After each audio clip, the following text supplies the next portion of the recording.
लोकतंत्र, इंग्लिश में कहते हैं इसे डेमोक्रेसी। डेमोक्रेसी।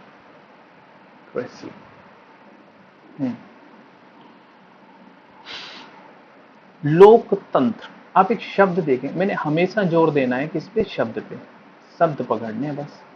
शब्द है इसमें लोक और तंत्र। लोक मतलब इसे हम कह सकते हैं लोग, लोक को क्या कहते हैं, लोग। आपको इसका एक और शब्द मिलेगा ना, जगह के हिसाब से, नहीं तो कहते हैं ये पाताल लोक है, ये स्वर्ग लोक है, ये नर्क लोक है। तो लोक जगह के सेंस में भी आता है और लोगों के सेंस में भी, ठीक है। और जो तंत्र होता है, तंत्र मंत्र नहीं, तंत्र, इसे कहते हैं कोई व्यवस्था, लोगों की व्यवस्था। इस तंत्र का ही आपको पढ़ने को और नाम मिलेंगे, पद्धति, सिस्टम जिसे कहते हैं, है ना। इसी को ही हम लोग कह सकते हैं प्रणाली भी कह सकते हैं, प्रणाली। इस सब का मतलब तंत्र होता है, ठीक है। इंग्लिश में अगर हम बात करें तो डेमो का मतलब तो लोग ही होते हैं, डेमो। और क्रेसी जो शब्द है ये आया है क्रटोस से, क्रटोस। इसका मतलब होता है शासन करना या शासन कर रहे हैं, शासन कर रहे हैं, ठीक है। तो अब मिला के हम बता सकते हैं कि लोग द्वारा, लोगों द्वारा शासन, या लोगों द्वारा स्थापित शासन, है ना, द्वारा स्थापित शासन। मैं बहुत स्लो स्लो चल रहा हूं इसीलिए, ताकि आप लोगों के दिमाग में लेयर्स बन जाएं, चीजों की लेयर्स बन जाए, लेयर, परत दर परत पड़ी है ना, वैसी ही परत बन जाए, लेयर्स। तो हम कह सकते हैं अगर मिला के कहें इन सबको कि लोगों की प्रणाली है ये, जो लोकतंत्र व्यवस्था है ये लोगों की प्रणाली है, लोगों की प्रणाली है ये। क्या कि जो शासक हैं और जो शासित हैं, दो शब्द आपको पढ़ने को मिलेंगे मध्यकाल में जब आप पहुंचेंगे, और पूर्व मध्यकाल से पहले पहले एक शासक वर्ग होता है, एक शासित वर्ग होता है। तो जो शासित वर्ग होते हैं ये लोग होते हैं, वहां के लोग। अब आपको पता होगा कि यहाँ पे जो लोग होंगे इनके हित अलग होंगे, सबके हित अलग होते हैं ना, इनके धर्म अलग होते हैं, इनकी भाषा अलग होती है, इनके जो है मैं कहूँ तो व्यवहार भी अलग होते हैं, है ना। व्यवहार से आपको बताऊं मैं, तो आपको पता चलेगा कि हम लोग सम्मान कैसे करते हैं। अपने आम तौर पर हम लोग जो सम्मान करते हैं, बड़ों के पैर छूते हैं। कुछ जनजातियां ऐसी हैं जो एक दूसरे के ऊपर थूक के अपना सम्मान व्यक्त करते, थूक देते हैं उनके ऊपर और सम्मान माना जाता है उसको। अब जरा बताओ कि आप अपने समाज में ये कर दें तो क्या होगा, पिटेंगे अलग से, समझे। सम्मान तो वो भूल ही जाओ फिर। तो व्यवहार इनके अलग होते हैं, इनकी आवश्यकताएं जो होती हैं वो अलग होती हैं, सबकी अलग अलग आवश्यकताएं होती हैं। तो इन सब को एक में बांधने का काम कौन करता है, इन सब चीजों को एक में बांधने का काम, इन सब को, हितों को, धर्म को, इन सबों को एक में बांधने का जो काम करता है वो करता है शासक। कौन करता है, शासक करता है। और ये जो जो शासक है, आपको आपने एक पढ़ा था आपने ना, राज्य कैसे बनाया, राज्य की उत्पत्ति, तो आपने पढ़ा था ना संविदा। तो ये लोग इसके बदले में क्या कहते हैं कि आप जो है कर लो हम लोगों से, और बदले में इन सब चीजों को सूत्रबद्ध करने का प्रयास करें, ठीक है। तो हम कह सकते हैं, अच्छा यहाँ पे देखो शासक जो है वो कौन है, लोग है ना। शासक कौन है, लोग हैं। शासित भी कौन है, लोग ही हैं। क्लियर है। तो हम कह सकते हैं कि जो लोकतांत्रिक पद्धति है, जो लोकतांत्रिक व्यवस्था है किसी देश की, वो सर्वोत्तम प्रणाली है, सर्वोत्तम प्रणाली है। लोकतांत्रिक प्रणाली, लोकतांत्रिक प्रणाली किसकी है? ये लोकतांत्रिक प्रणाली की शासन व्यवस्था की है ना, शासन व्यवस्था की लोकतांत्रिक प्रणाली सर्वोत्तम व्यवस्था है, सर्वोत्तम व्यवस्था। ठीक है, क्यों है ये? तो सर्वोत्तम व्यवस्था है, ये भी थोड़े ना है, क्योंकि यह लोगों का अपना तंत्र है, लोगों का अपना तंत्र है। जो लोग यहाँ पे हैं उनका अपना तंत्र है। लोगों द्वारा क्या होता है आपको पता है, यहाँ पे लोगों का शासन है, स्वशासन जिसे कहते हैं, खुद का शासन है, लोगों का शासन है।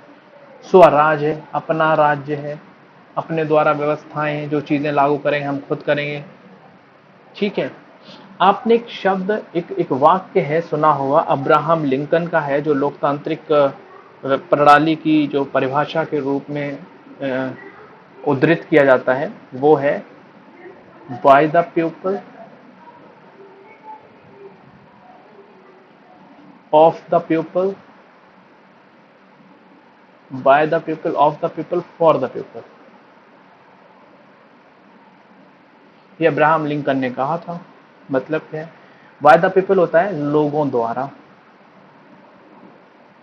लोगों द्वारा, ऑफ लोगों का, लोगों द्वारा, लोगों का, फॉर द पीपल, फॉर है तो के लिए, यानी लोगों के लिए, लोगों के लिए, लोगों द्वारा, लोगों का, लोगों के लिए शासन। ये क्या है? लिंकन का स्टेटमेंट है। Abraham Lincoln, the first president of America. Clear? हाँ, मुझे कुछ पूछना है, पूछें, पूछें।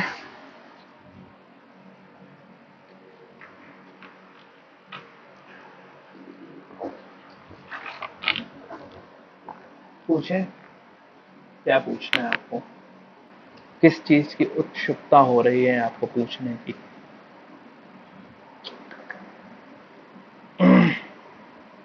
हम्म, हम्म।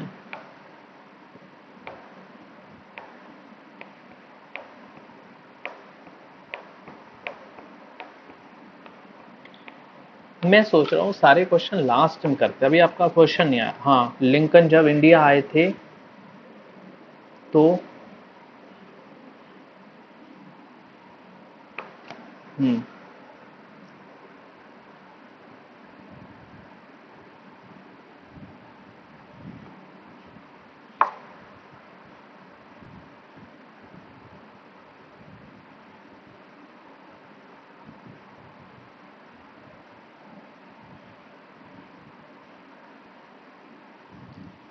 तो वो राजस्थान की मिट्टी अपने घर ले गए थे।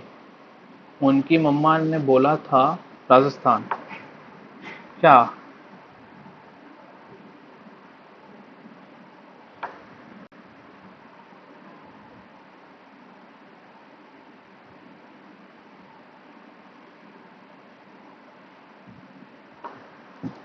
हम्म। अब हम लोग एक काम करते हैं, अभी तो आपको क्वेश्चन ही नहीं आ पाया पूरा, तो हम लोग जो है, हम लोग नेक्स्ट उसमें अभी डिस्कस कर लेंगे लास्ट में, है ना। तो अभी मैं सोच रहा हूँ अभी क्यों अपने पथ से डिस्टर्ब हूँ, पहले क्लियर कर लेते, देन हम लोग उसमें डिस्कस कर लेंगे ना, सिलेबस से रिलेटेड। क्यों क्यों? ठीक है। By the people, of the people, for the people, लोगों द्वारा, लोगों का, लोगों के लिए। ठीक है, इसका मतलब ये है लोगों का, लोगों के लिए, लोगों, लोगों द्वारा, लोगों का, लोगों के लिए शासन जो है ना, ये एक डेफिनेशन दी जाती है, एक जनरल डेफिनेशन आती है डेमोक्रेसी के लिए। ठीक है, अब हमारे मतलब की चीज क्या है इसमें?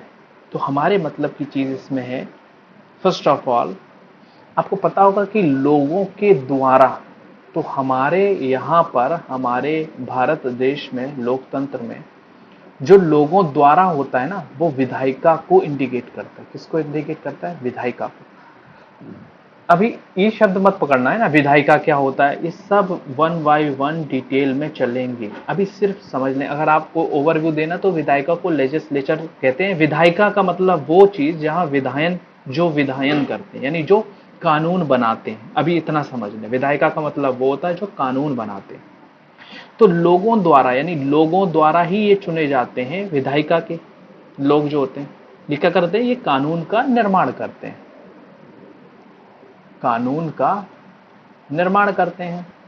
इसमें विधायिका वर्ड होता है ना, विधायन, विधायन मतलब कानून होता है, कानून का निर्माण करते हैं ये लोग। ठीक है, को पता है ना? चलो मैं थोड़ा सा और डिटेल बता दूं, कहीं मिस ना हो जाए ये चीजें आपके दिमाग से, कहीं आप कुछ और मत सोच लेना। देखो, कानून बनाने का जो काम होता है वो विधायिका का होता है। आपको पता है कि हमारे यहाँ पे विधायिका जो है वो कौन कौन है? एक तो संविधान सभा है, थी ना संविधान सभा, उसने क्या बनाया था? संविधान इतना बड़ा बनाया था। ये किसका भाग है? बाद में चलकर यही संविधान सभा किसका रूप लिया? संसद का रूप लिया, लिया ना। ये संविधान सभा जब पहले बनी थी, यही संविधान सभा आगे चलकर जब संविधान पूरा बन गया तो इसी ने संसद का रूप ले लिया था। और उस संसद में आपको पता है एमपी होते हैं, एमएलए होते हैं। तो ये सब क्या करते हैं? ये सब विधायन करते हैं, विधायिका का निर्माण करते हैं मिलकर सभी। ठीक है, तो ये हो गया बाय द पीपल, कानून का निर्माण हो गया बाय द पीपल। और बाय द पीपल किसके द्वारा? विधायिका के द्वारा। दूसरा शब्द है ऑफ द पीपल, लोगों का। इसका मतलब ये है कि वो जो कानून बना है इनके द्वारा वो लोगों का है। अब अगर लोगों का है, यानी लोगों का है, तो इसका मतलब ये है कि उस कानून को लागू करने की जिम्मेदारी किसकी होगी? सॉरी, मैं इसको बाद में लिखूंगा। इस कानून की लागू करने की जिम्मेदारी होती है प्रशासन की, और प्रशासन में हमारे यहां होती है कार्यपालिका। कार्यपालिका ये क्या करती है? ये करती है लागू। किसको? जो यहां पे नियम कानून बनाए गए हैं उनको लागू करती है कार्यपालिका। वो हम अभी नहीं पढ़ेंगे कि कार्यपालिका आगे दो पार्ट्स में ब्रेक होती है, स्टेबल, नॉन स्टेबल। तो वो आगे चलते हैं, आगे जब हम लोग कार्यपालिका डिटेल में देखेंगे, वो डिटेल में देखनी है सारी चीजें। लास्ट में वर्ड है फॉर द पीपल, लोगों के लिए। अब ये जब कानून बनेगा तो लोग इससे, जो जन है यानी जो आम लोग हैं, वो होंगे इससे प्रभावित। लोग जो होंगे इससे, जो समाज, मैं कह दूं समाज, जो पूरा समाज, लोगों से मिलकर समाज बनता है, तो समाज इससे क्या होगा? प्रभावित होगा इन्हीं कानूनों से, जो कानून बनाए जाएंगे। ठीक है, ओके। यहां तक कोई समस्या नहीं है? ठीक है, तो लोग यहां से प्रभावित होंगे। ये जो कानून व्यवस्था बनाई है विधायिका ने और उसको लागू किया है प्रशासन ने, कानून को। अब हम कह सकते हैं, अब देखो यहाँ पे लोग हैं ना, यहाँ भी लोग हैं, यहाँ भी लोग हैं, यहाँ भी लोग हैं, विधायिका में भी लोग हैं, कार्यपालिका में भी अपने ही लोग हैं, और हम लोग तो हैं ही हैं, हम लोग तो हैं ही। तो इसका मतलब है कि ऐसी शासन पद्धति, ऐसी शासन पद्धति, शासन प्रणाली, शासन व्यवस्था जिसके केंद्र में कौन है? जिसके केंद्र में लोग हैं, डेमोस हैं। तो हम कह सकते हैं शासक भी लोग हैं और शासित भी लोग हैं। शासक भी लोग हैं, शासित भी लोग हैं। शासितों द्वारा ही शासक चुने जाते हैं इसमें। क्लियर? तो इसे हम लोग कहते हैं लोकतंत्र। ये एक इसका फेज है लोकतंत्र का। ठीक है, लोकतंत्र के तत्वों की अगर हम बात करें, आपको पता है ना सबसे पहले कि लोकतंत्र है कहां? तो लोकतंत्र का सबसे बड़ा उदाहरण है भारत। सबसे बड़ा उदाहरण भारत में लोकतंत्र है, प्रत्यक्ष लोकतंत्र। लोकतंत्र भी दो तरह से होता है, एक तो प्रत्यक्ष होता है, एक अप्रत्यक्ष होता है। क्लियर? उस पर हम आगे आएंगे। और एक दूसरा हम लोग अगर, अच्छा दो शब्द है, एक तो लोकतंत्र है, एक आपने सुना होगा प्रजातंत्र। तो प्रजातंत्र भी यही है क्या? देखो लोक शब्द है वो डेमोस यानी लोगों के लिए यूज हुआ है। प्रजा जो शब्द है, प्रजा किसकी होती है? प्रजा राजा की होती है। तो ये राजतंत्र में शब्द को लिया जाता है। ठीक है, हालांकि बोलचाल में हम लोग जरूर बोल देते कि प्रजातंत्र है, भारत की प्रजातंत्र प्रजातंत्र, पर एग्जैक्ट वर्ड लोकतंत्र। ठीक है, प्रजा जो होती है वो राजा की होती है। ठीक है, अपने यहां है तो जबरदस्ती लॉ क्यों बनाती है? अरे यार, आगे चल के चीजें देखेंगे ना, बहुत क्वेश्चंस होते हैं। अभी तो बने भी नहीं। लॉ तो बहुत दूर रही है अभी चीजें। लॉ तो बहुत दूर दूर रही है चीज। अभी तो हम लोगों ने सही से शुरू भी नहीं किया, लोकतंत्र भी नहीं पढ़ा अभी तो, और तुम जो है बिल पे पहुंच गए, एक्ट पे पहुंच गए। हाँ, अपने यहाँ सरकारें जबरदस्ती लॉ क्यों बना, इसमें कई सारी चीजें काम करती हैं। देखेंगे यार, सब देखेंगे। तत्परता, हाँ ओके नो प्रॉब्लम, तत्परता ना दिखाएं अभी बस। ठीक है, तो अब हम लोग बात करते हैं लोकतंत्र के तत्वों की। सारे पन्ने खुलते जाएंगे, वन बाई वन पन्ना खुलेगा ना। सारे पन्ने जो हैं लिंक से खुलेंगे।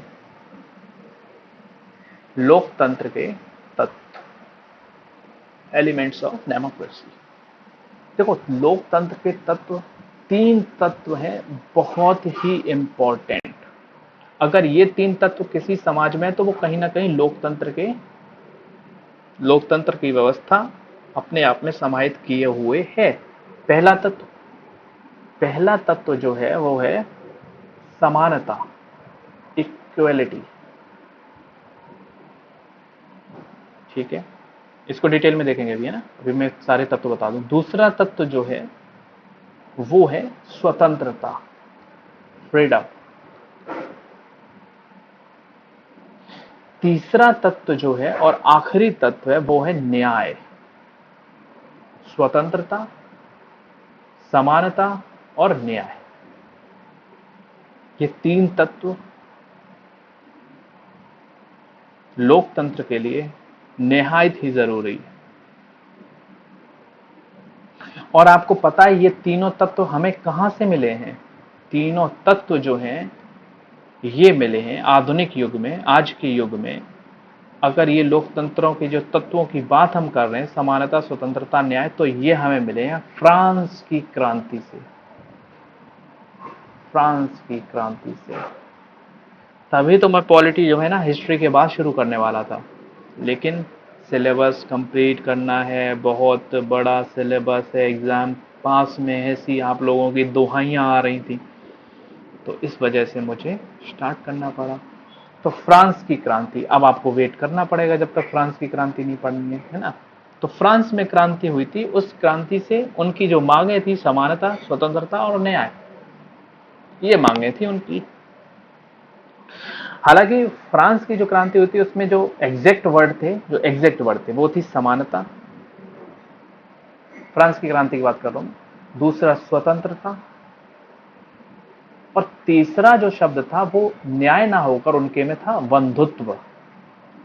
बंधुत्व, भाईचारा जिसे कहते हैं, बंधुत्व। इसको हमने कहीं ना कहीं किस में इंक्लूड किया? अपनी प्रस्तावना में इंक्लूड किया है। ठीक है, अच्छा आप लोग एक काम कीजिएगा, सबसे पहले क्या करना, एक प्रस्तावना आप लोग गूगल से निकाल लेना, नहीं तो बहुत सारी बुक्स में लिखी है, उस प्रस्तावना है, एग्जैक्टली जो उसका नाम है वो उद्देशिका है। उद्देशिका, प्रियम्बल ऑफ इंडिया। उसको लेके आप लोग लिख लेना, अपने हाथों से लिखना, पहले याद करना उसको, फिर लिख लेना और उसको फिर अपने सामने चिपका लेना जहां पे मैप वगैरह लगा हुआ है। क्लियर है? मैं याद करने की बात नहीं कर रहा हूँ, जैसे आप रोज रोज देखेंगे तो आपको वो दिमाग में बैठ जाएगी और उसका इंपैक्ट आप बाद में देखेंगे चल के। ठीक है, तो ये तीन चीजें हमें फ्रांस की क्रांति से मिलती हैं। तो आप बताओ मुझे, लोकतंत्र को अगर व्यवहार, ये लोकतंत्र क्या है? अभी क्या है लोकतंत्र? जैसे हम कहते हैं लोकतंत्र, तो लोकतंत्र एक अमूर्त चीज है ना, अमूर्त, निर्जीव कह सकते हैं, इसे निर्जीव चीज है। इसको सजीव बनाता कौन है? इसको सजीव बनाता है सरकार, गवर्नमेंट। गवर्नमेंट जो होगी वही तो लोकतंत्र को लागू करेगी, चालू करेगी, है ना, मूर्त रूप देगी लोकतंत्र को। मूर्त रूप सरकार देती है, तो आपको पता होगा कि सरकार का गठन कैसे होता है, सरकार को बनाता कौन है। तो आपको पता चलेगा कि सरकार को बनाती है लोगों के द्वारा जो मतदान होता है, वोटिंग जो होती है, लोगों के द्वारा मतदान, और उस मतदान से कौन, प्रतिनिधियों का चुनाव होता है। जो प्रतिनिधि होते हैं उनका चुनाव होता है, प्रतिनिधियों का चुनाव। जैसे आपके यहाँ पे अगर मान लो आपके स्टेट का चुनाव हो रहा है, तो स्टेट में आपके एमएलए खड़े होंगे, आप एमएलए को वोट देते हैं जाके। अगर वही केंद्र का चुनाव हो रहा है, सेंट्रल का हो रहा है चुनाव, तो इसका मतलब आप किसको, एमपीस को चुनेंगे। तो हाँ, आप उनके प्रतिनिधियों को चुन रहे हैं। ये प्रतिनिधि जो है ना, अपने हेड ऑफ द स्टेट को चुनते हैं, आर्टिकल 74 और 5, आगे चल के बात करेंगे उसकी। तो आप क्या करते हैं, प्रतिनिधि को चुनते हैं, ठीक है। आप डायरेक्ट नहीं चुन रहे हैं उसको, अप्रत्यक्ष लोकतंत्र चुन रहे हैं आप इनडायरेक्टली, क्योंकि हमारे यहाँ पे जनसंख्या बहुत है, प्रत्यक्ष नहीं चुन सकते। तो आप मुझे बताओ सब लोग कि अगर आप मतदान करते हो तो आपके वोट की मैं नेक्स्ट पेज पे चल रहा हूं ना, आपके जो वोट है, वोट की वैल्यू, वोट की कीमत, जो आपके साथ और आए हैं उनकी वोट की कीमत अलग अलग है या एक है वोट की कीमत। तो आपको पता चलेगा ये तो वोट की कीमत एक ही है। सबके वोट की वैल्यू एक होती है ना। ऐसा तो नहीं है कोई अमीर आया तो आपने एक वोट दिया, उसने एक वोट दिया, लेकिन उसके 4 वोट जुड़ेंगे, ऐसा तो है नहीं। उसका भी तो एक ही वोट जुड़ेगा, चाहे वो अमीर हो चाहे वो गरीब हो, चाहे वो अनिल अंबानी हो चाहे वो किसान हो या फिर जो है मोची हो कोई। मोची का मतलब मैं निम्न वर्ग, बिल्कुल बिल्कुल गरीब वर्ग की बात कर रहा हूं, चाहे वो कोई भी हो, सबके वोट वैल्यू समान होंगे। तो आप यहां से एक वर्ड निकाल सकते हैं, पहला जो लोकतंत्र का तत्व था वो थी समानता। तो आपको पता चल गया ना, तो यहां पे क्या है, समानता, इक्वलिटी, है कि नहीं, है ना। तो हम लोग कह सकते हैं समानता में कि सभी व्यक्ति समान हैं, सभी व्यक्ति समान है। और इसका समान का पैमाना क्या है, क्योंकि सबके, जिसको हम लोग कहते हैं वोटिंग जो कीमत है, वोटिंग वोट वैल्यू है, वो इक्वल है। तो इसका मतलब क्या है, वयस्क मताधिकार है, वयस्क मताधिकार। वयस्क मतलब होता है 18 वर्ष, हमारे यहाँ पे ना 18 वर्ष का होता है। पहले हमारे यहाँ 21 वर्ष था, फिर 18 वर्ष किया गया था इसको। और वो पता चलेगा आपको कैसे हुआ, क्यों हुआ, सब पता चलेगा। तो वयस्क मताधिकार है, और इसमें जो है वोट दे सकता है भारत का नागरिक। तो आपको पता चल गया ना। अब मैं जनरल बात कर रहा हूं, भारत का नागरिक, यानी हम कह सकते हैं सब लोग कैसे हैं, समान हैं। यहाँ सब लोग समान हैं, समानता है ना यहाँ पे, नागरिक। अच्छा, एक देश में इसकी तुलना कर रहा हूं, दूसरे देश से इसकी कंपैरिजन कर रहा हूं, समानता को लेकर सिर्फ। समानता मतलब वोट वैल्यू। आपको एक देश पता चलेगा, फिजी। फिजी, फिजी एक देश है, कंट्री है। यहां पे समानता नहीं है। कैसे, कि यहां की जो वोट वैल्यू है ना, वोट वैल्यू, वो अनइक्वल है, अनइक्वल वोट वैल्यू है यहां पे। आप दूसरा एक देश लेना चाहेंगे, आप सऊदी अरब ले लो, सऊदी अरब। सऊदी अरब, यहां पे जो वोट वैल्यू है, यहां पे महिलाओं को वोट का अधिकार ही नहीं है, महिलाओं को वोट का अधिकार नहीं है। तो आप कह सकते क्या ये लोकतंत्र है, ये आप पे निर्भर कर रहा है, बता सकते लोकतंत्र है कि नहीं। आपको पता चल गई सारी चीजें कि जो है लोकतंत्र के जो तत्व हैं वो आपको क्लियर पता चल चुके हैं कि कौन कौन से लोकतंत्र के जो तत्व होते हैं, 3 तत्व देख चुके हैं, ठीक है। देखो, 2 चीजें होती हैं, एक चीज बहुत दिमाग में रखना, मैं यहाँ पे बता रहा हूँ इस पेज पे, इस स्लाइड पे मैं बता रहा हूँ कि जो लोकतंत्र के तत्व होते हैं ना, एक तो आपने सुना होगा लोकतंत्र के तत्व, ये सुना हो या ना सुना हो शायद, लेकिन इसके बाद जो मैं लिखूंगा वो सुना होगा, लोकतंत्र के स्तंभ, लोकतंत्र के स्तंभ। लोकतंत्र के तत्व भी 3 होते हैं, लोकतंत्र के स्तंभ भी 3 होते हैं। तत्व मैंने 3 देख लिए थे ना, समानता, स्वतंत्रता, और तीसरा फैक्टर है न्याय। लोकतंत्र के स्तंभ में अगर हम बात करेंगे तो आपको मिलेगा विधायिका, ये स्तंभ होते हैं, इन पर टिकी होती लोकतंत्र। विधायिका, दूसरा फैक्टर हो जाएगा हमारा कार्यपालिका, एग्जीक्यूटिव, और तीसरा हो जाएगा न्यायपालिका। ये स्तंभ होते हैं, है ना। अभी हम बात कर रहे हैं लोकतंत्र के तत्वों। क्लियर? ठीक है। अब हम बात करते हैं स्वतंत्रता की। ठीक है। मतदान में समानता है, मतदान में क्या है, समानता हम लोग देख चुके हैं, इक्वेलिटी है। और आपको इतना पता होगा कि जो मतदान होगा क्या वो स्वतंत्र तरीके से हो रहा है कि नहीं हो रहा है। मतलब कि जो मतदान है उसमें आप निर्णय ले सकते हैं खुद का, तटस्थ निर्णय, मतलब तटस्थ। ये नहीं कोई दबाव नहीं है कि आपको जो है दबाव रात में आए और जो है आपको धमका दे कि वोट देना है तो यही देना है, नहीं तो सुबह फिर अपना अंजाम भुगतने के लिए तैयार हो जाना, वगैरह वगैरह। ये चीजें हैं किसी समाज में, तो वो लोकतांत्रिक हो सकता है कि नहीं हो सकता है। अब मुझे बताओ, यहाँ पे निर्णय लेने के लिए आप तटस्थ हैं। अगर आप सुबह जाते, आप शाम को उठे, आराम से सो गए, सुबह उठे आप वोट डालने के लिए, आपने जिसको भी चाहा, जिस पॉलिटिकल पार्टी की विचारधारा से आप प्रभावित हैं, आपने उसको वोट दिया बिना किसी रोक टोक के। इसका मतलब आप क्या है, स्वतंत्र हैं, वोट देने के लिए कहीं भी स्वतंत्र है, दे सकते, किसी पार्टी को आप वोट दे सकते हैं, है कि नहीं। तो ये कहीं ना कहीं स्वतंत्रता को रिफ्लेक्ट करता है। आप एक देश देखेंगे जिसका नाम है जिम्बाब्वे। जिम्बाब्वे ये 1980 में आजाद हुआ था, स्वतंत्र हुआ था जिम्बाब्वे। और यहां पर जब भी मतदान होता था, उसके बाद मतदान हुआ, लोकतंत्र, इन्होंने लोकतांत्रिक व्यवस्था अपनाई, और यहां पे जब मतदान होता था तो हर बार जो आके जो जीतते थे हेड ऑफ द स्टेट, वो बनते थे रॉबर्ट मुगाबे। ये हर बार जीतते थे, हर बार जीतते थे। क्यों? क्योंकि एक ही दल था, दल एक ही है, यहाँ पे राजनीतिक पार्टी एक ही है, और वही खड़े होते थे रॉबर्ट मुगाबे, यही जीतते रहे हमेशा। हाँ भैया लोग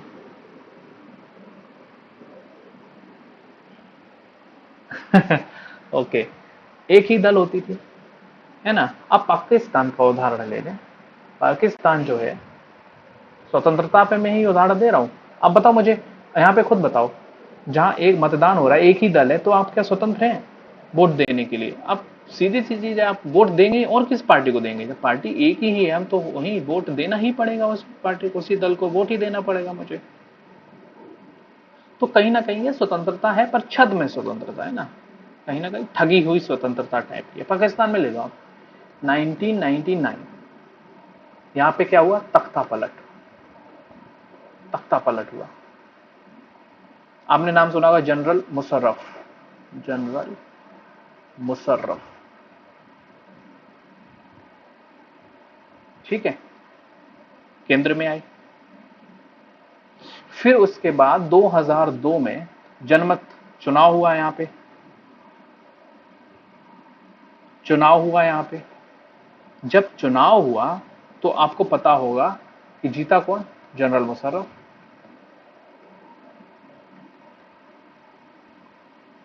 चुनकर आए हैं ये लोगों द्वारा। तो बताओ, जब तख्ता पलट हुआ है और फिर ये चुन के आ रहे, तो इसका मतलब ये कौन सा लोकतंत्र? इसको हम लोग छद्म लोकतंत्र कह सकते हैं। डायरेक्ट मतलब इसको हम लोग एकदम से लोकतंत्र नहीं कहेंगे, छद्म लोकतंत्र, ठीक है। वैसे ही हाँ, क्या लिख रहे हैं, वन पार्टी को डेमोक्रेसी बोलेंगे? आप खुद बताओ, आप बताओ, एक पार्टी ये है, एक पार्टी ये, एक पार्टी, दो पार्टियां ले लो, दो पार्टियां हैं, आप स्वतंत्र हो किसी पार्टी को चुनाव, मतलब जो है वोट देने के लिए, स्वतंत्र हो किसी पार्टी को, अपनी अपनी विचारधाराएं हैं पार्टी की। अब एक पार्टी, उसकी विचारधारा तो एक ही होगी ना, जब एक विचारधारा होगी क्या, तो सारे लोग, आप ये देख चुके हैं, देखें आप पीछे जाएं, पीछे जाएं और पीछे जाएं, ये देखो सारे लोगों के हित अलग होते, सारे लोगों के धर्म अलग होते, सभी की भाषाएं अलग होती, सभी के व्यवहार अलग होते, सभी की आवश्यकताएं अलग होती हैं। जब ये सब अलग अलग हो सकते हैं तो राजनीतिक पार्टी एक कैसे हो सकती है? कैसे हो सकती है राजनीतिक पार्टी एक?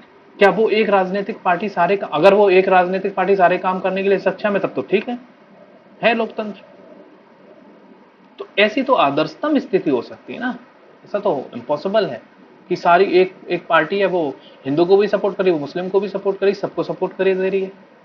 तो विचारधारा क्या रही उस पार्टी की? तो ये डिपेंड करता है वहां की राजनीतिक पार्टी का विचारधारा, मोटो, और वहां के लोगों का मोटो अलग अलग। ठीक है।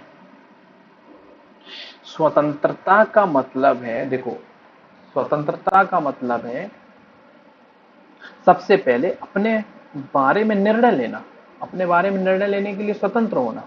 वही तो सच्ची स्वतंत्रता है एक तरह से, अपने बारे में निर्णय लेना, निर्णय लेने का अधिकार। और आपको पता होगा जिसमें हमारे संविधान में दी गई है अभिव्यक्ति की स्वतंत्रता, दी गई ना, अभिव्यक्ति की स्वतंत्रता है ना। न्यायपालिका की अपनी स्वतंत्रता है, न्यायपालिका जो है उसकी अपनी स्वतंत्रता है। तो ये सारे स्वतंत्र हैं अपने काम करने के लिए, एकदम फ्री, एकदम से फ्री हैं ये। आपने एक संस्था का नाम सुना होगा, यूएनओ, सुना है? United Nation Organization. ठीक है। इसमें जो है लगभग, मैं बता रहा हूं, ये लगभग बता रहा हूं, 193 जो है इसमें कंट्रीज जो है शामिल है इसमें, और 2 इसमें पर्यवेक्षक राष्ट्र है। 195 के अराउंड इसमें देश शामिल है। ठीक है। और सभी देश समानता पर आधारित हैं, और सभी के पास स्वतंत्रता है। रहना चाहें तो रह सकते हैं, नहीं रहना चाहें तो नहीं रह सकते, इसका हिस्सा नहीं बन सकते हैं। ठीक है। अब इसी की एक संस्था है यूएनओ की, UNSC, United nation security council, है कि नहीं है? उसमें कितने, 5 राष्ट्र जिनके पास वीटो है, और 10 राष्ट्र जो हैं इसके पर्यवेक्षक हैं, एक तरह से मैं कह दूं अस्थायी सदस्य हैं इसके। ठीक है। क्लियर? ये परमानेंट मेंबर है ना 5, और ये टेम्परेरी। अब मुझे बताओ कि अगर ये वोट देते हैं, अगर जैसे मान लो कोई मुद्दा आया, अभी उसका मुद्दा आया था किसका, रशिया और यूक्रेन वॉर का, सिक्योरिटी काउंसिल में आया था मुद्दा। उसमें जो 5 देश हैं, 5 देशों में 3 देशों ने इनके विपक्ष में वोट दिया, रशिया के, दिया कि नहीं?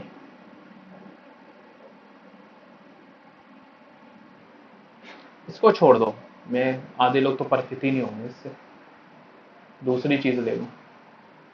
देखो, 5 5 देश हैं, जैसे कोई एक मामला आया, ठीक है, कोई एक मामला ऐसा है, हाँ,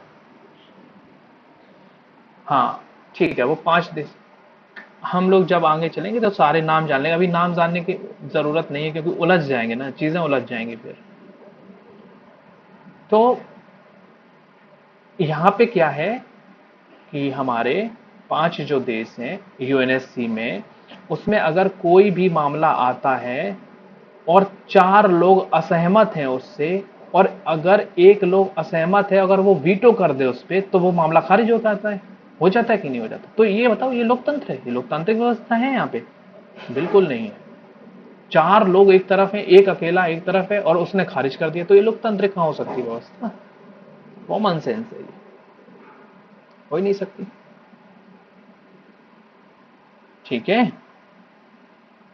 मैं एक और एग्जांपल ले लूं, आईएमएफ है, इंडियन इंटरनेशनल मॉनेटरी फंड। हाँ। हम्म। ठीक है। आईएमएफ है, ये क्या करता है, ये फंड देता है देशों को, अलग अलग देशों को लोन, फंड से, आईएमएफ अपने फंड से अलग अलग देशों को लोन देता है, ऋण देता है। ठीक है। अब ये क्या करता है, मत के आधार पर वोट दे, मतलब ऋण देता है, मत होते हैं पहले, वोटिंग सिस्टम होती है, देन ऋण देगा ये। अब बताओ, जो अमीर देश होते हैं उनके ज्यादा वोट इसमें काउंट होते हैं, जो गरीब देश होते हैं उनके वोट ही काउंट नहीं किए जाते हैं, कम वोट काउंट होते हैं। 190 देश है ना इसमें आईएमएफ में। और बताओ सबसे बड़ा कंट्रीब्यूशन किसका होता है? अमेरिका का कंट्रीब्यूशन होता है इसमें। सबसे जो विकसित राष्ट्र है उसका ही कंट्रीब्यूशन ज्यादा, विकसित राष्ट्रों का जो है कंट्रीब्यूशन ज्यादा होगा, जो विकासशील देश है उनका कंट्रीब्यूशन कम होता है। तो चीजें क्या होती हैं यहाँ पर, दबाव किसका रहता है? अमेरिका का दबाव रहता है उन सब चीजों में। फिर वो अपने हिसाब से नीतियां बदलवाते, तो कहीं ना कहीं संप्रभुता को चोट पहुंचती। जब संप्रभुता को चोट पहुंचती है इसका मतलब कहीं ना कहीं डेमोक्रेसी कमजोर रहती है। ठीक है, तो मैं यही चीज नॉर्मली चीज से बता रहा हूं, नॉर्मल। हाँ, ये भेदभाव क्यों? वो सब पॉलिटिक्स है, पॉलिटी में हम लोग पढ़ रहे हैं ना, तो पॉलिटिक्स पढ़ रहे हैं, पॉलिटिक्स है ये सब। ठीक है, तो ये सारी चीजें हमने देखी डेमोक्रेसी के तहत। अब आप लोगों को डेमोक्रेसी, कोई देश अगर डेमोक्रेसी के तहत आता है, वहां पे डेमोक्रेसी है, तो आप लोग उसके उसके बारे में निर्णय खुद से ले सकते हैं कि ये डेमोक्रेसी है या नहीं है। ठीक है, अब हम लोग चलते हैं कि आखिर जो डेमोक्रेसी है, इस डेमोक्रेसी का विकास कैसे हुआ, कहां से आई ये डेमोक्रेसी, और विस्तार, विकास और विस्तार। आज तक जो इसका विस्तार हो गया ना, आज डेमोक्रेसी का जो पहले डेमोक्रेसी मतलब कोई एक पॉइंट को दर्शाती थी, मान लो कोई एक पॉइंट को दर्शाती थी, आज जो डेमोक्रेसी कम से कम 50 पॉइंट या 10 पॉइंट, मान लो 10 पॉइंट ऐसे होते हैं जो डेमोक्रेसी को शो करते हैं, आगे चल के 15 हो जाएंगे, फिर 20 हो जाए। तो डेमोक्रेसी का विस्तार हो रहा है धीरे धीरे। तो वही हम चीज देखेंगे कि डेमोक्रेसी का विकास कैसे हुआ और ये फैली कैसे, इसका जो है फैलाव कैसे हुआ। यहां तक क्लियर है? पहले इतना बता दें।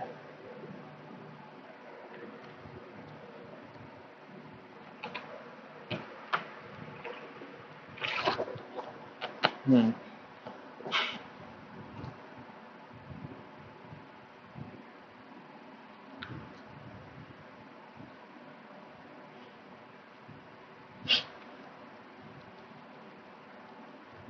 मेरे को कमेंट।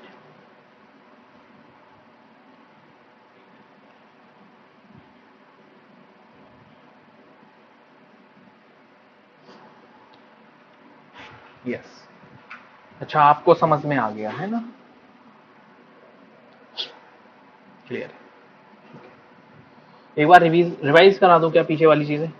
प्लीज ईमानदारी के साथ बताइएगा, ईमानदारी के साथ ये चीजें बताइएगा। आपको दोबारा से मैं रिवाइज करा दूं ये चीजें। अगर कुछ नहीं क्लियर हुआ है तो मैं रिवाइज करा सकता हूँ अभी। फिर कल जब पूछोगे तब कहोगे, तब फिर थोड़ी दिक्कत होगी रिवाइज कराने में मुझे, क्योंकि फिर हम लोग कल आगे बढ़ चुके होंगे।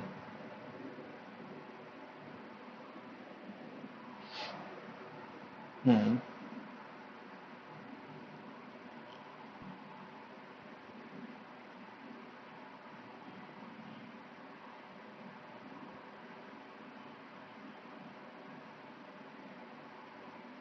रिवाइज करा दूं क्या, बताएं?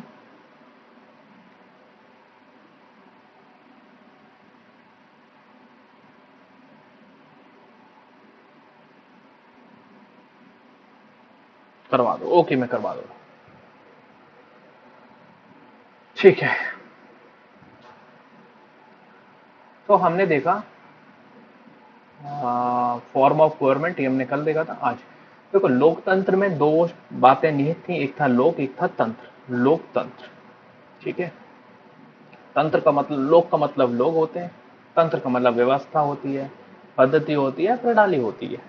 ठीक है, देखो तंत्र यही होता है ना, एक हेड होता है, उसके नीचे दो होते हैं, मतलब दो होते हैं, चार होते हैं, उसके नीचे फिर बढ़ते चले जाते हैं, तो इसको ही तंत्र कहते हैं, कहीं ना कहीं व्यवस्था कहते हैं। ठीक है, इंग्लिश में अगर देखेंगे तो डेमो और क्रेसी। डेमो मतलब लोग, वहां के लोग। क्रेसी जो है ये वर्ड आया है क्रेटोस से। ठीक है, इसका मतलब है लोगों द्वारा शासन किया जाता है, और किस पर किया जाता है? लोगों पर ही किया जाता है। तो ऐसा तो राजतंत्र में भी होता है, लोगों द्वारा होता है, और जो है लोगों पर किया जाता है। तो आगे, तो इसमें डिफरेंस क्या है, तो हम आगे देखते हैं। देखो, लोगों की प्रणाली में, लोगों की जो प्रणाली है, ये लोकतंत्र का मतलब है लोगों की प्रणाली। इसका मतलब एक शासक वर्ग होता है, एक शासित वर्ग होता है। ठीक है, अब शासित जो लोग होंगे उनके अलग हित होंगे, धर्म होंगे, भाषा होगी, व्यवहार होगी, आवश्यकता होगी। अब ये सबके जब अलग अलग हैं तो सीधी सी चीज है, इन सबको सूत्रबद्ध करना है ताकि सबको समान लाभ पहुंच सके। समान, मैं कह रहा हूं ये आदर्शतम स्थिति है कि सबको पहुंच सके। सबको कहीं नहीं पहुंचती है, मैक्सिमम लोगों को पहुंच सके। ठीक है, कहने का मतलब मैक्सिमम, ज्यादा से ज्यादा लोग कवर हो सके। सबको तो पहुंचा ही नहीं जा सकता कोई चीज। हाँ, रियल लाइफ में नहीं, तो वही मैं कह रहा हूं मैक्सिमम जो है लोगों को पहुंचता है। इसको जो है एक एक सूत्रबद्ध में बांधने का काम करते हैं, और जो करता है वो है शासक। अब शासक कोई फालतू में तो बनेगा नहीं, बदले में तो चाहिए ना चीजें, तो लोग ही इनको जो है कर वगैरह देते हैं, पहले प्रणाली में देते थे। अब क्या होता है, अब आपको बता दूं कि लोकतांत्रिक प्रणाली सर्वोत्तम प्रणाली है। सर्वोत्तम, आपने पीछे देखा होगा ना, देखा ना पीछे राजतंत्र को देखा, उसके पीछे तानाशाह को देखा, निरंकुश था, पूरी तरह से निरंकुश था।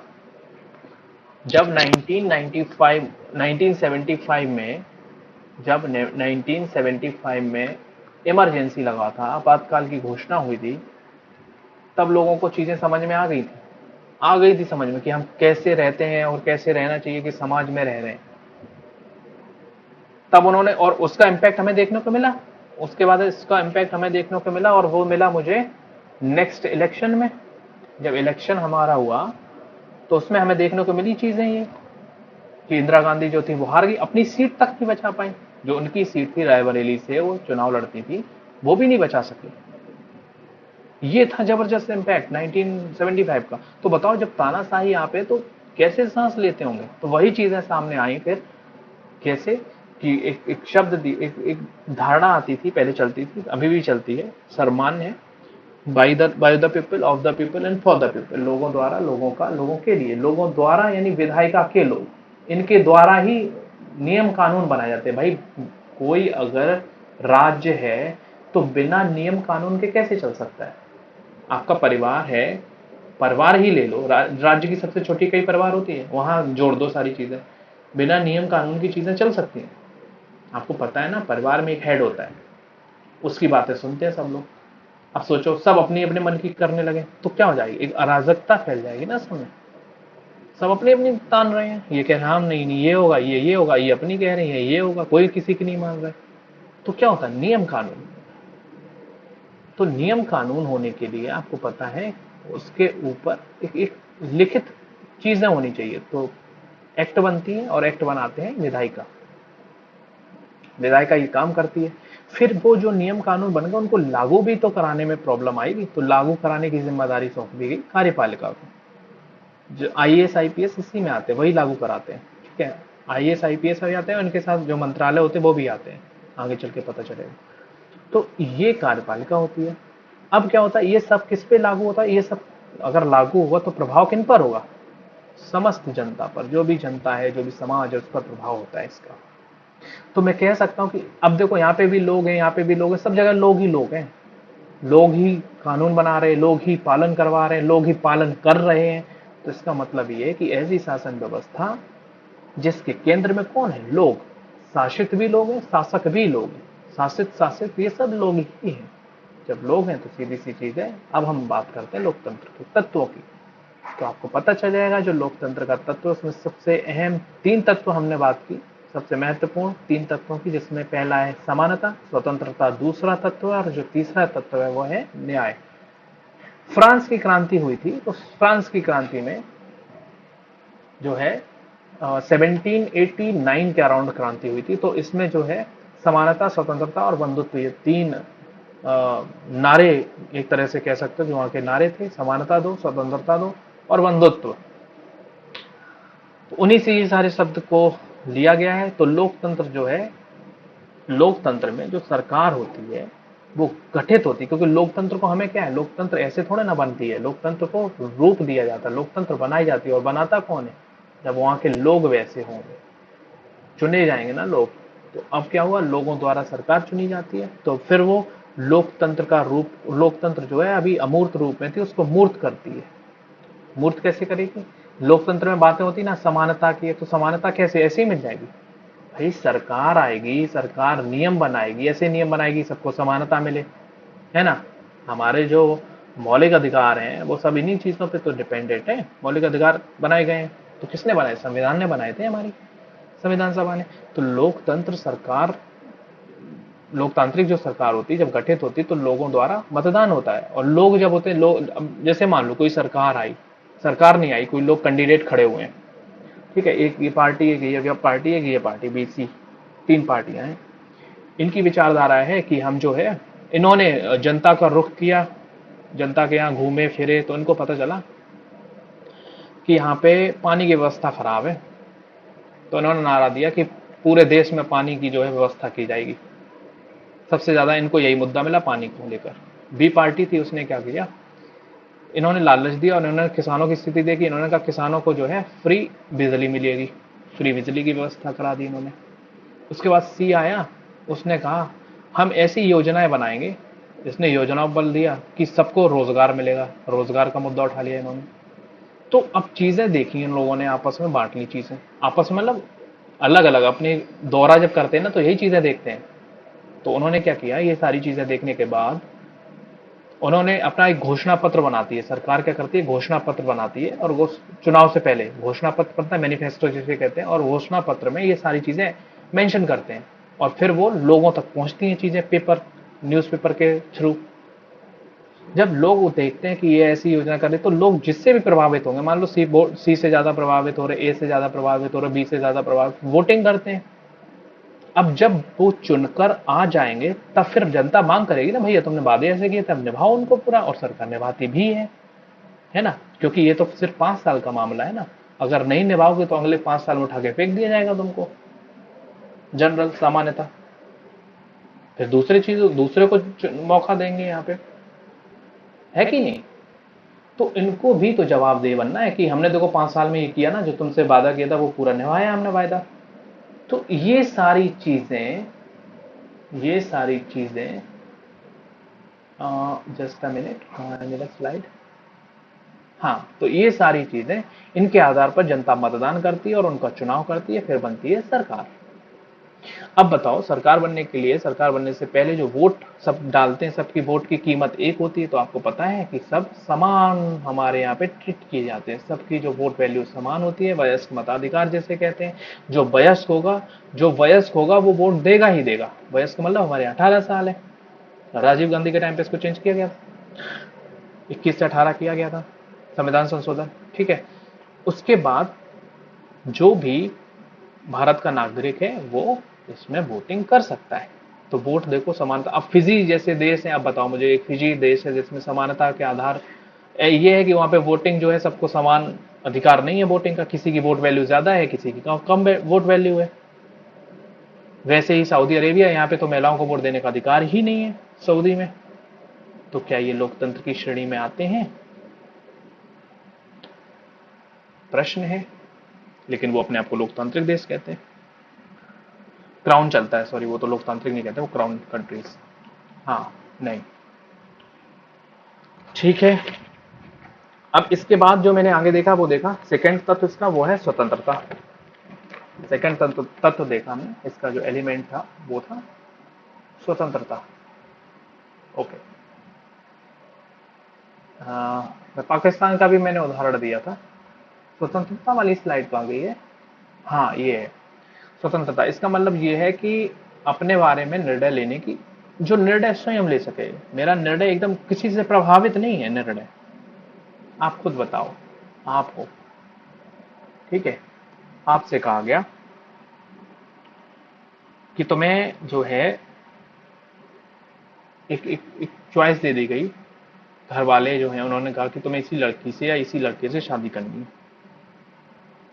मैंडेट है, ये अनिवार्य है, इससे बाहर करके दिखाओ तुम बेटा। तो क्या तुम स्वतंत्र हो निर्णय लेने के लिए? ऑब्वियस सी बात है, नहीं हो कि नहीं, नहीं हो। तो ऐसी ही स्वतंत्रता जो है अपने बारे में निर्णय लेने के लिए, अभिव्यक्ति और बोलने के लिए, आप कुछ भी बोल सकते हो। मैंने जैसे बताया आपको कि चाइना में, रशिया में सेंसरशिप चलती है, वहां पे मीडिया वही चीजें छाप सकती है जो सरकार चाहती है, जो वहां की गवर्नमेंट चाहती है। अपनी मर्जी से कुछ नहीं छाप सकते बेटा। तो ये अभिव्यक्ति की स्वतंत्रता जो है सीमित होती है, और अगर सीमित है स्वतंत्रता तो इसका मतलब आप स्वतंत्र पूर्ण रूप से नहीं है। जब अपने निर्णय के बारे में स्वतंत्र नहीं, न्यायपालिका देख लो, न्यायपालिका एकदम स्वतंत्र निर्णय देती है, उसको किसी का डर नहीं होता है न्यायपालिका को कि तुम मेरे साथ ये कर दोगे, क्योंकि उसको अधिकार दे रखे हैं संविधान ने, संविधान ने अधिकार दे रखे हैं उसको कि तुम्हें जो है अपनी निश्चित जब तक समय अवधि पूरी नहीं हो जाएगी तब तक उससे पहले तुम्हें कोई हटा नहीं सकता, तुम्हारे वेतनों में कोई कटौती नहीं कर सकता, और जो है बढ़ोतरी कर सकता है, कटौती नहीं कर सकता, तुम्हारे अधिकार जो अधिकार क्षेत्र है उनमें कोई हस्तक्षेप नहीं कर सकता। तो ये संविधान ने अधिकार दिए हैं न्यायपालिका को, और अगर उसके पास अधिकार है, किसी चीज का डर नहीं, तो इसका मतलब वो स्वतंत्र निर्णय लेगी, लेती ही है। फिर मैंने इसके अदर एग्जाम्पल्स भी दिए। समानता स्वतंत्रता का यूएनओ को लेकर दिया। यूएनओ में एक जो है यूएनएससी है, यूनाइटेड नेशन सिक्योरिटी काउंसिल।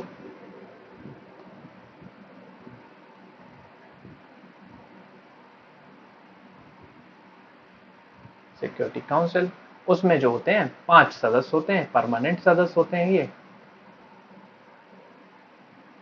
और जो 10 सदस्य होते हैं वो स्थायी होते हैं, टेम्परेरी होते हैं। 5 जो सदस्य होते हैं उसमें रशिया, ब्रिटेन, मूवी बागरा में ट्रांसफर, अरे तुम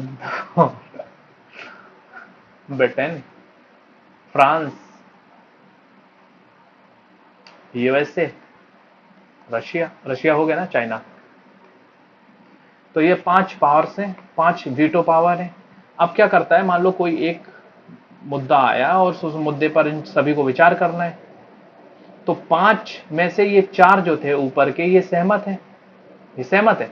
अरे भारत का मुद्दा ले लो तुम, भारत का ले लो, इंडिया का, इंडिया को सिक्योरिटी काउंसिल में जो है जगह दी जाए या न दी जाए, इस बात का अगर सिक्योरिटी काउंसिल के पास जो है मामला आता है, भारत को यूनाइटेड नेशन सिक्योरिटी काउंसिल का सदस्य बनाया जाए, तो रशिया, ब्रिटेन, फ्रांस और कभी कभी यूएसए समर्थन कर देता है। तो कितने समर्थन कर रहे हैं? 4, 4 दे। लेकिन चाइना जो है ये उसके विपक्ष में वोट कर देता है, तो पूरा का पूरा मामला खारिज हो जाता है, निरस्त हो जाता है। सोच रहे हो 4 पे कौन भारी पड़ रहा है? एक भारी पड़ रहा है। लेकिन लोकतंत्र में आपको पता होगा कि अगर आपको 51% वोट मिले हैं और दूसरे को अगर सोचो 49% वोट मिले हैं, तो सरकार 51% वाले की बनती है, 49% वाले की नहीं बनती है। कितना कम अंतर है यहाँ पर। मैं अगर आंकड़ों में बात करूं तो जैसे मान लो किसी को अगर 51 वोट मिले हैं और 49 वोट नहीं मिले हैं, तो सरकार 51 वोट वाली बनेगी। लेकिन यहाँ पे देखो 4 एक तरफ है, एक एक तरफ है, मानी किसकी जा रही? एक की मानी जा रही, 4 की नहीं। तो क्या ये लोकतांत्रिक व्यवस्था है? क्लियर है? तो ये चीजें जो है स्वतंत्रता को इंडिकेट करती हैं। आप कितने फ्री हैं, लिबरल हैं इस चीज को लेने के लिए।